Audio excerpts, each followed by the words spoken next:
Oke, pan mixer hidupin ya. Iya, iya.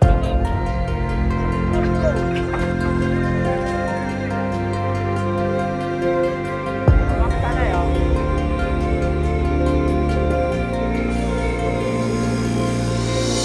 Assalamualaikum warahmatullahi wabarakatuh. Saya Ladiman dari PT Semen Green Sentosa, Plan Asem Bakor. Kami sampaikan pada hari ini kami melakukan kegiatan trial mix beton geopolimer yang bekerja sama dengan Institut Teknologi 10 November Surabaya yang diadakan di Plan Asem Bakor. Kegiatan ini merupakan bentuk tanggung jawab sosial masyarakat terhadap pengembangan sen dan teknologi. Dan kegiatan ini merupakan salah satu inovasi hijau PT Semen Green Sentosa terhadap perkembangan beton yang ada di Indonesia khususnya dan di dunia pada umumnya, di mana riset ini menurut informasi dari tim Institut Teknologi Surabaya merupakan riset yang pertama kali yang diadakan di Indonesia dan bahkan pertama kali diadakan di dunia.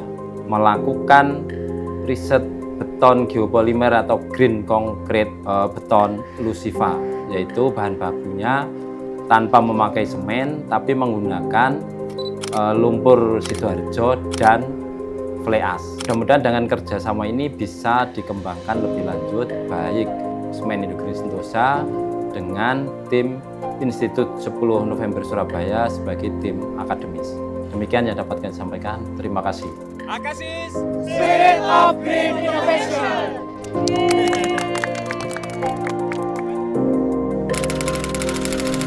Baik, terima kasih. Ini merupakan pertanyaan yang tidak mudah, tetapi ini haruslah merupakan pernyataan yang sangat fundamental, mendasar terutama pada industri konstruksi. Karena industri konstruksi itu ditengarai sebagai salah satu penghasil emisi CO2 7-8% dibandingkan dengan seluruh emisi total yang dikeluarkan oleh industri apapun ya ke udara. Dalam hal ini terutama penggunaan semen, di mana kita tahu menghasilkan semen itu berarti menghasilkan CO2. Jadi dengan kita tidak menggunakan semen, itu artinya kita menolong bumi dengan mengurangi emisi CO2 minimal dari semennya. Karena itulah dengan tidak menggunakan semen sama sekali, kita bilang beton ini adalah beton zero semen. Jadi kita bisa mengatakan bahwa ini adalah beton yang mempunyai emisi yang paling kecil di dunia. Jadi harapannya tidak hanya saat ini aja kita coba membuat concrete barrier ya, tapi di kemudian hari ada bangunan yang betul-betul tidak pakai semen. Ada juga ya kita lihat precast, kita lihat tadi gampang sekali cara membuatnya. Jadi mungkin yudit, gorong-gorong, terutama untuk subway ya. Jadi material ini dikenal tahan terhadap asam, tahan terhadap garam, jadi cocok untuk breakwater, cocok untuk jembatan di laut, ataupun kita tahu dermaga ya, dermaga, terus airport juga bisa, itu lapisan dalam pesawat juga menggunakan material geopolimer. Jadi CO2-nya rendah dan dia juga menyerap CO2. Ada beberapa target. Yang pertama adalah tentu saja dari sisi mekaniknya.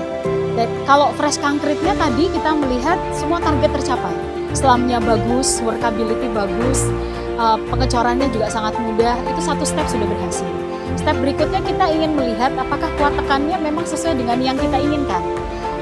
SIS menginginkan kuat tekan sekitar 30 megapascal. Dengan percobaan pertama yang dilakukan di ITS, di umur 7 hari itu sudah bisa kita mencapai kuat tekan di atas 20 megapascal. Memang umurnya belum sampai 28 hari, tapi harapannya di umur 28 hari sudah bisa mencapai 30 megapascal. Kita tidak tahu apa yang terjadi pada waktu kita melakukan percobaan di lapangan hari ini. Karena tentu saja mungkin terjadi perbedaan-perbedaan. Harapannya sih perbedaannya tidak menyebabkan kuat tekan yang turun, tetapi kuat tekan yang meningkat. Nah, karena tadi lumayan ngepres ya, mencetaknya juga tidak terlalu berlebih kita membuat banyak benda uji untuk sampling, tapi insya Allah ini kuat tekannya tercapai. Kemudian yang kedua, target yang kedua tentu saja untuk publikasi. Jadi ini merupakan langkah penting bagi akademisi. Kalau dari saya sebagai peneliti, itu merupakan satu step di mana apa yang sudah kita rancang di laboratorium, apa yang sudah kita tulis di dalam laporan penelitian, itu ternyata bisa diaplikasikan di lapangan. Kemudian dari sisi industri, tentu saja hal seperti ini itu yang ditunggu-tunggu, di mana sebetulnya industri tidak mempunyai banyak waktu dan energi untuk melakukan riset. Kerjasama dengan akademisi, kerjasama dengan peneliti itu penting sekali. Di mana industri juga ingin mengembangkan riset yang ada untuk bisa diaplikasikan di lapangan. Dan ini merupakan publikasi yang cukup baik bagi industri untuk mendorong industri yang lain. Saya tidak bilang kompetitor, tapi rekan-rekan industri yang lain untuk mencontoh hal-hal yang seperti ini. Jadi ada beberapa target yang memang ingin kita capai, sebagian besar sudah tercapai dengan baik, alhamdulillah.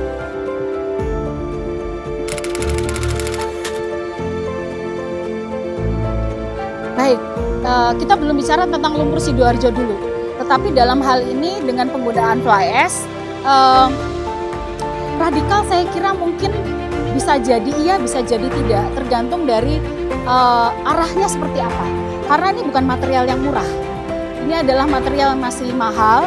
Karena semua yang kami beli itu, harga yang kami keluarkan itu adalah harga di mana laboratorium cost-nya berapa. Tetapi kalau di lapangan nanti banyak yang akan mengaplikasikan, tentu saja orang tidak akan membeli sedikit-sedikit.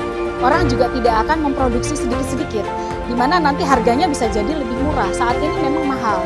Itu yang menjadi hambatan utama ya, di mana industri beton malas untuk mengaplikasikan beton geopolimer karena dari sisi harga dia masih mahal.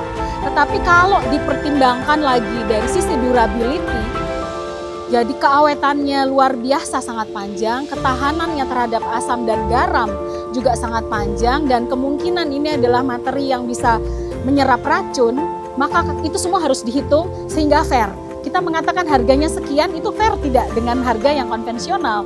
Dan saya tidak mengatakan bahwa oke, kita bikin rumah biasa dengan menggunakan geopolimer, itu tidak akan fair. Tetapi beton-beton dengan spesifikasi tertentu sebaiknya memang menggunakan beton yang sesuai seperti ini, yang ramah lingkungan dan durability-nya bagus. Kemudian kembali lagi, kalau kita bicara tentang lumpur Sidoarjo, lumpur Sidoarjo harus ada perubahan radikal itu tadi. Siapa yang mau memanfaatkan lumpur Sidoarjo yang mempunyai properti luar biasa? Jadi dia bisa berperilaku seperti semen, dia bisa berperilaku seperti fly ash, dia bisa berperilaku seperti clay. Sehingga kalau dipakai sebagai bahan semen, sebetulnya dia cocok, tinggal ditambahi kapur. Kalau dia dipakai sebagai bahan geopolimer, itu juga cocok karena dia bisa membuat beton geopolimer dan tidak perlu fly ash sama sekali.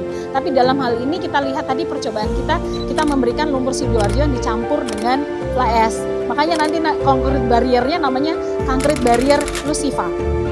Lumpur Sidoarjo dan fly ash. Namanya sedikit cantik gitu ya. Jadi perubahan radikal sangat tergantung kebijakannya ke arah mana. Saya kira kalau memang kita lebih mengacu kepada industri yang lebih ramah lingkungan, industri yang rendah emisi CO2, harus ada insentif ya dari pemerintah, karena industri tidak mau menghasilkan sesuatu yang tidak mempunyai benefit secara ekonomis.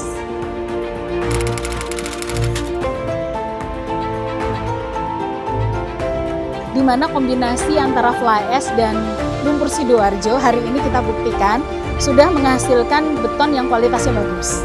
Itu saja sudah merupakan novelty atau penemuan ya. Jadi tidak menggunakan semen sama sekali, fly ash dan lumpur Sidoarjo bisa menghasilkan material dengan komposisi yang sangat bagus. Saya akan menjelaskan pertanyaan ini sedikit teknis ya, sedikit akademis ya. Jadi fly ash itu kita tahu semua bahwa propertinya sangat cocok, sifat-sifat kimia maupun fisikanya sangat cocok untuk bisa diaplikasikan ke dalam campuran semen. Jadi biasanya kalau kita lihat dari peraturan yang ada, fly ash itu bisa dipakai untuk menggantikan semen sampai 25%, menggantikan berat semen. Itu saja sudah merupakan beton yang ramah lingkungan. Nah, bagaimana dengan lumpur Sidoarjo? Lumpur Sidoarjo itu sudah kami coba untuk bisa menghasilkan sampai 60% menggantikan semen dengan kekuatan masih mirip dengan tidak menggunakan lumpur Sidoarjo. Jadi artinya lumpur Sidoarjo itu kemampuannya setara dengan semen. Karena itulah kalau dia bisa 60% menggantikan semen, kenapa tidak sampai 100%? Nah, tapi ada kelemahannya di mana lumpur Sidoarjo itu tentu saja tidak bisa langsung kita ambil dari porong terus kemudian kita campurkan ke dalam semen. Masih ada prosesnya untuk membuat dia lebih reaktif dengan cara lumpurnya harus dikalsinasi. Bahasa awamnya adalah dibakar di suhu sekitar 600 sampai 800 derajat Celcius. Terus kemudian dihaluskan, kemudian kita campurkan dengan semen atau kita campurkan hari ini dengan fly ash. Jadi seperti itu.